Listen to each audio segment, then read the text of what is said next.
என் அன்பு சகோதர சகோதரிகளே, ஆண்டவரும் உலக இரட்சகருமான இயேசுவின் நாமத்தில் உங்களை அன்போடு வாழ்த்துகிறேன். இன்றைய முத்து எனும் இந்த சிறிய தியானத்தின் மூலமாக உங்களை சந்திப்பதில் மகிழ்ச்சி அடைகிறேன். கர்த்தர் தாமே உங்களை ஆசிர்வதிப்பாராக.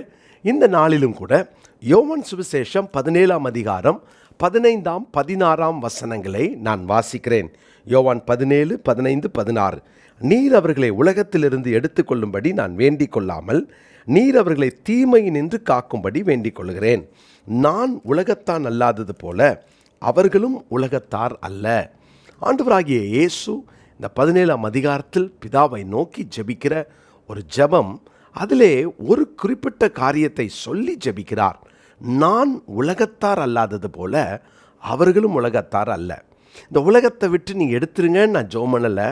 ஆனால் இந்த உலகத்தில் இருக்கிற தீமையிலிருந்து அவர்களை நீர் காத்துக்கொள்ளும், விலக்கி காத்துக்கொள்ளும் என்று அவர் ஜெபிக்கிறார். அருமையான தேவனுடைய பிள்ளைகளே, இந்த நாட்களில் நாம் வாழ்ந்து கொண்டிருக்கிற இந்த உலகம் பொல்லாங்கன் கையில் இருக்கிறது என்று வேதம் சொல்லுகிறது. பொல்லாங்கன் வசத்தில் இருக்கிற இந்த உலகத்தில் தான் நீங்களும் நானும் வாழ்கிறோம். என்னைக்கு மனிதனை பாவம் செய்ய வச்சு பிசாசு மேற்கொண்டானோ அன்னைக்கு இந்த உலகத்தை பொல்லாங்கன் அதை தன்னுடைய கட்டுப்பாட்டுக்குள்ளாக வைத்து கொண்டான். அப்போ இந்த உலகத்தில் நீங்களும் நானும் இருக்கிறோம். நிறைய நேரம் பிசாசானவன் இந்த உலகத்தில் இருக்கிற உங்களையும் என்னையும் தான் டார்கெட் பண்ணுவான். அவனுடைய திட்டம் என்ன? எப்படியாகிலும் இந்த உலகத்தில் இருக்கிற நம்மளை அவன் எப்படியாகிலும் கரைப்படுத்தி இந்த உலகத்தில் இருக்கிற பிரச்சனையினால் நம்மளை தேவ ராஜ்யத்துக்குள்ளே போக விடாமல் அவன் பிடித்து கொள்ள வேண்டும் என்பது தான் அவனுடைய நோக்கம். நல்லா கவனிங்க, இந்த உலகத்தில் நம்ம வாழலாம். ஒரு நாள் இந்த உலகம் நம்மிலே வாழ்ந்து விடக்கூடாது. எப்போதும் ஜபத்தோடு இருங்க. ஆண்டவர்கிட்ட சொல்லுங்கள், ஆண்டவரே நீர் எப்படி இந்த உலகத்துக்குரியவர் நான் அல்லன்னு சொன்னீங்களோ நானும் இந்த உலகத்துக்குரியவன் அல்ல அப்படின்றத எப்போதும் ஜபத்தில் சொல்ல கற்றுக்கொள்ளுங்க. அப்போஸ்தலனாகிய பவுல் சொல்லுகிறார். நான் அந்த வசனத்தை வாசிக்கிறேன். 2 கொரிந்தியர் 4ஆம் அதிகாரம் 17ஆவது வசனம். மேலும் காணப்படுகிறவைகளை அல்ல காணப்படாதவைகளை நோக்கி இருக்கிற நமக்கு அதி சீக்கிரத்தில் நீங்கும் லேசான நம்முடைய உபத்திரவம் மிகவும் அதிகமான நித்திய கனமகிமையை உண்டாக்குகிறது. இந்த வசனத்தை இன்னைக்குரிய மனப்பாட வசனமாக குறித்து கொள்ளுங்க. 2 கொரிந்தியர் 4:17. கர்த்தருடைய பிள்ளைகளை இந்த 18ஆவது வசனத்தில் சொல்கிறாரு பாருங்க. ஏனெனில் காணப்படுகிறவைகள் அநித்தியமானவைகள், காணப்படாதவைகளோ நித்தியமானவைகள். காணப்படாதவைகள் தான் நித்தியமானது. நம்ம இன்றைக்கி பார்த்துக்கிட்டு இருக்கிற இந்த உலகம் ஒன்று கூட நித்தியமானது அல்ல, அது அநித்தியமானது. நீங்கள் எதையாவது ஒன்று பார்க்குறீங்களா? அது ஒன்று அழிந்து போகும், இல்லை என்றால் அது கரைந்து போகும், அல்லது அது மாயையாக மறைந்து போகும். நம்ம பார்க்குற எதுவும் நிரந்தரம் அல்ல. அது உறவாக இருக்கட்டும், அது ஒரு பொருளாக இருக்கட்டும், அது எதா வேணா இருக்கட்டும். நாம் பார்க்குற இந்த பூமி நிரந்தரமற்றது அப்படின்ற ஒரு உணர்வு நமக்குள்ளே எப்போதும் இருக்கணும். யோசித்து பாருங்கள், இந்த நிரந்தரமற்ற இந்த வாழ்க்கைக்காக தான், இந்த உலகத்துக்காக தான், இந்த உலகத்தில் இருக்கிற பதவிக்காக தான், இந்த உலகத்தில் இருக்கிற எல்லாவற்றுக்காக தான் மனுஷன் போராடுறான். மனுஷனுடைய போராட்டம் எல்லாம் சுற்றி பாருங்களேன், நித்தியத்துக்காகவா? எல்லாம் அநித்தியமானது. நம்ம இந்த நாட்களில் ரொம்ப கவனமாக இருக்க வேண்டிய காரியம், நான் நித்தியத்துக்காக போராடுறேன்னா அநித்தியத்துக்காக போராடுறேன்னா, இது எப்போதும் யோசிங்க. ஏன்னா இந்த உலகம் தன்னுடையவைகளை கொடுத்து மனிதர்களை இழுத்து கொண்டிருக்கிறது. தன்னுடையவைகளுக்காக இந்த உலகம் போராடுது.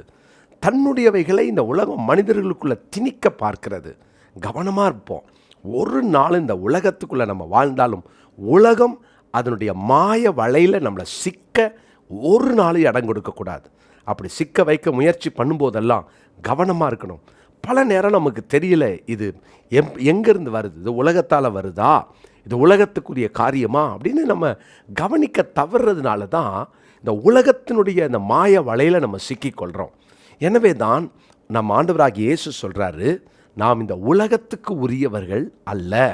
நம்ம இந்த உலகத்திலிருந்து வேறு பிரிக்கப்பட்ட ஒரு வாழ்க்கை வாழணும். அப்போஸ்தலர் நடபடிகள் புஸ்தகம் 2ஆம் அதிகாரத்தில் 40ஆவது வசனத்தை நான் படிக்கிறேன். அப்போஸ்தலர் 2:40 நான் படிக்கிறேன். இன்னும் அநேக வார்த்தைகளாலும் சாட்சி கூறி மாறுபாடுள்ள சந்ததியை விட்டு விலகி உங்களை ரட்சித்து கொள்ளுங்கள் என்று புத்தி சொன்னான். இந்த உலகம் எப்படிப்பட்டது? இன்றைக்கி முதலாவது சொல்கிறேன், இது மாறுபாடு உள்ளது. இது மாறுபாடு உள்ள உலகம். இந்த மாறுபாடுள்ள உலகத்தில் தான் நம்ம வாழ்கிறோம். எல்லாமே மாறுபாடாக தான் இருக்கும். வேதத்திற்கு ஒத்து போகுமா? ஒத்து போகாது. உலகத்தில் பழமொழி என்ன சொல்லுது? உலகத்தோடு ஒத்துவாள், ஊரோடு ஒத்துவாள், அதுதான் சொல்லும். ஆனால் வேதம் என்ன சொல்லுது? அதுக்கு அப்படியே முரண்பாடாக மாறுபாடாக தான் வேதம் சொல்லும். வேதம் என்ன சொல்லிக் கொடுக்கிறது பாருங்களேன். பரிசுத்த ஆவியானவர் நம்ம கற்றுக் கொடுக்குற பாடம் என்ன? மாறுபாடுள்ள உலகத்தை விட்டு நீ பிரிந்து உன்னை ரட்சித்துக்கொள், உன்னை காத்துக்கொள் என்று சொல்லுகிறார். நம்ம விலகணும்.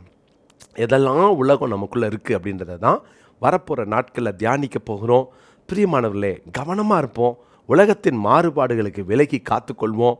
ஒரு நாளும் அவைகள் நம்மளை தொடாமல் இருப்போம். ஒரு வாழ்க்கை வாழ்கிறோம், உலகம் நம்மை தொடாதபடி கவனமாக இருப்போம். ஜோமல்லாமா?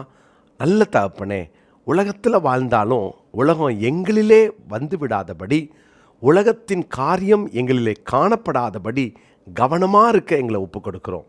இந்த நாளிலே இந்த வார்த்தையை கேட்கிற எங்கள் ஒவ்வொருவருக்குள்ளும் அந்த உணர்வை நீர் தரும்படி ஜெபிக்கிறோம். எல்லாருக்குள்ளேயும் அந்த உணர்வை தாங்க ஆண்டவரே. இந்த உலகத்தில் நாங்கள் வாழ்ந்தாலும் இந்த உலகம் எங்களுக்கு நிரந்தரம் அல்ல, இந்த உலகம் அநித்தியம் அப்படின்ற உணர்வோடு நாங்கள் வாழ எங்களை ஒப்பு கொடுக்கிறோம். தொடர்ந்து இந்த தலைப்பில் நாங்கள் தியானிக்கும் போது எங்களோடு பேசுங்க. இயேசுவின் மூலமாக ஜெபிக்கிறோம் நல்ல பிதாவே, ஆமென்.